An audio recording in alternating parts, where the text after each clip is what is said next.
করছে কত, এই দেখেন হাত দেখেন, ওর হাত দেখেন, হাত কাইটা কাইটা কাইটা কাইটা, এই দেখেন চাকু, এই দেখেন আমি দেখে আপনাকে, এই দেখেন কোথায় চাকু রাখে, এই দেখেন ওর বাসায় চাকু রাখছে কোথায়, এই দেখেন। হ্যাঁ আল্লাহ, আমি ওর বাসায় আসছি, আল্লাহ কখন আমাকে ওই এটা দিয়ে মারতো, কখন মারতো, এটা তোর বাসায়, এখানে চাকু ছিল, লাইভে দেখাইছি আমি, লাইভে দেখাইছি।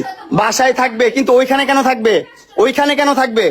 হ্যাঁ ক্রিমিনাল জানোয়ারের কোথাকার, এই যে চাকু নিয়ে আমাকে থ্রেট করে, ব্ল্যাকমেল করে, জানোয়ারের বাচ্চা।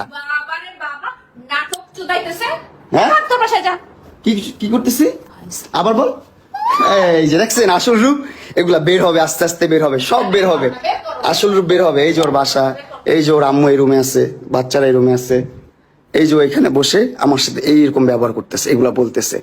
আমি বলছি ভাই তুই তোর মতো থাক, আমার মতো থাকতে দে ভাই, আমার মতো থাকতে দে, আমার লাইফটা লিড করতে দে, আমাকে বাঁচতে দে। ও দিবে না, পাঁচটা মামলা করে রাখছে ভাই, পাঁচটা মামলা। আপনারা ক্যাপশন দেন সুন্দর সুন্দর ভাবে, মজা নেন, মিমস করেন ভাই। যখন এই পর্যায়ে আসবেন তখন বুঝবেন যে কতটা লাইফ যন্ত্রণাদায়ক। আমি ওর সাথে মিলছি একমাত্র মামলাটা ক্লোজ করার জন্য, যে যাক ওর সাথে মিলে থাকি, সারা জীবন বন্ধুত্বের একটা সম্পর্ক রাখি। ওরা বলছি যে তোর সাথে সারা জীবন বন্ধুত্বের সম্পর্ক থাকবে, সমস্যা নাই, তোর সাথে সারা জীবন আমি সময় দেবো, তুই যেভাবে বলিস সেভাবে সময় দেবো, সমস্যা নাই, কিন্তু তুই মামলাগুলো তুল, আমাকে আমার মতন বাঁচতে দে। ও বলছে ঠিক আছে।